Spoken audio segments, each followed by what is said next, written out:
Alright guys, welcome back. So the next video, I kind of wanted to talk about knives, while I was out here. And I don't know, I guess kind of let you know where I'm at, or where my head's at anyways when it comes to knives. There's a bunch of great knives out on the market for what we do, bushcraft, survival, and all that stuff.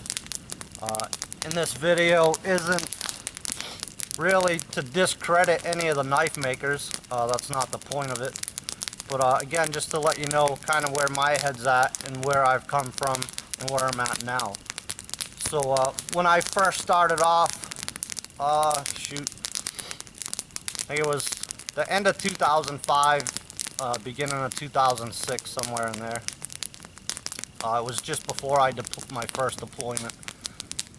Watching a bunch of Les Stroud videos and stuff like that. And, like many of you, I've always been in the woods, but from watching all of Les's videos, and shows rather, it kind of got me thinking, and that's kind of where it all began for me. But at that time, I purchased my first Mora knife. There was a lot of hype on the internet about them and all that sort of thing. And for the money, I figured, why not, give it a shot. So I'm pretty sure the first one I bought was a SL2.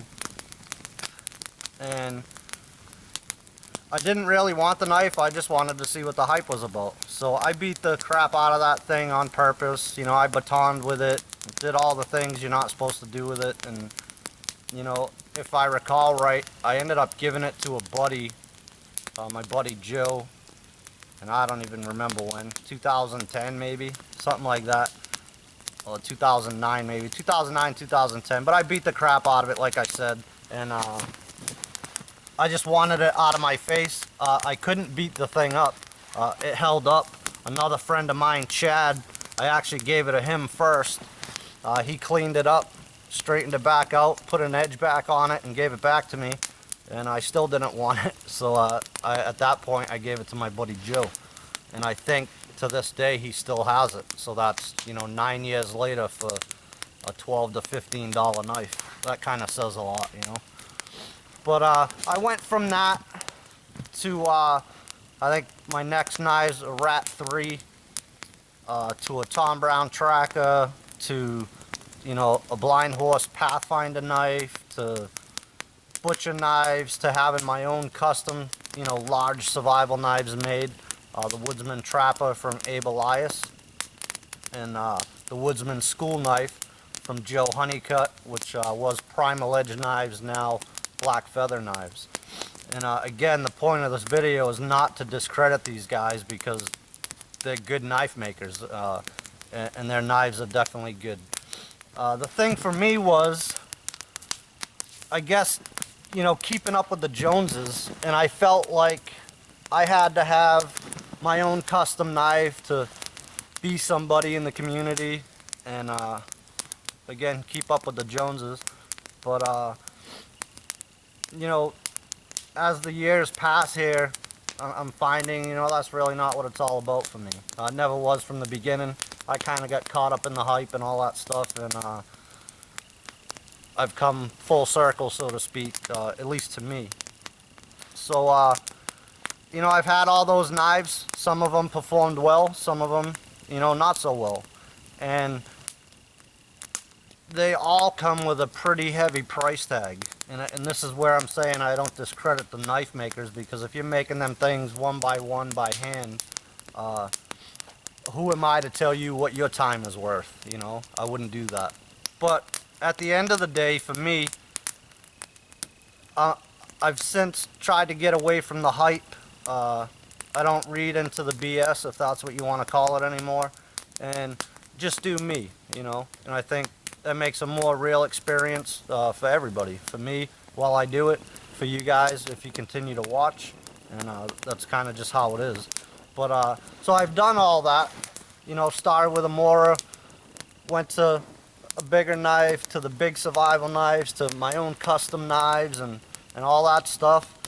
And I don't regret any of it, because it was a learning experience for me. But I've since come back to the Mora. And a big reason for that is like one of my videos in the Woodsman Ways, I truly believe in task-specific tools, and I'm not going to get away from that because I believe in that. And I believed in it when I shot the video for you guys. I still believe in it. You know, they make certain tools for certain jobs, you know, period. So it's not just a Mora for me, but that's the knife that I'm going to carry all the time, every time, as far as being out here and doing the stuff that we do. You know, if I have my pack and all that stuff with me, then my spare knives, or not that they're spares because I don't carry a spare knife per se, but it's task specific knives at that point. And I've showed them in another video as well. And again, I'm not gonna, you know, backpedal from that because I still believe in that. So, you know, a Mora, for me, for the price, if you use a knife for what a knife was meant to be used for, you should never break that thing. And it kind of cracks me up that, you know, some people believe, well, you need, you know, the full tang knife and this and that because if you baton with it. Well, a knife isn't made to do that. And if you take out your full tang knife and baton through 4 to 5 inch logs with that thing, you're taking just as much a chance of breaking that as you would batoning a Mora, in my opinion. All right, so that's not what the knife was made to do. If you feel that it has to perform, you know, that type of function, then I think maybe you should rethink your kit, you know. And again, just personal opinion. I'm a big fan of the axe. I've always been a big fan of the axe, and I always carry it. It doesn't matter what time of the year it is. Am I going to take it scuba diving? Probably not. You know, it doesn't quite fit there. But when I'm out in the woods doing the stuff we do, you can damn near bet a paycheck I've got my axe. I'd probably leave a knife home before I left the axe home, doing this type of thing anyway.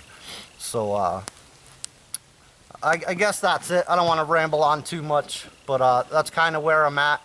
I've been doing it. Came back to the Mora. It's been 3 or 4 months now. I was carrying my Robust around for a while. Now I'm carrying my Classic 2, which I think you guys have seen in the past few videos. So that's the way I'm rolling from here on, I guess, and unless something else changes, but I don't see it. Like I said, I think I've come full circle. And I've learned some stuff along the way, and this is kind of where I'm at. So, enough ranting and rambling. Hopefully that made sense to some of you guys. I figured I'd just talk about it while I was enjoying the fire that's now almost out. And just share with you guys kind of where my head's at and stuff like that. So, that's it. Hopefully I didn't bore you. And I appreciate your views, all your support as always. And we'll see you on the next one.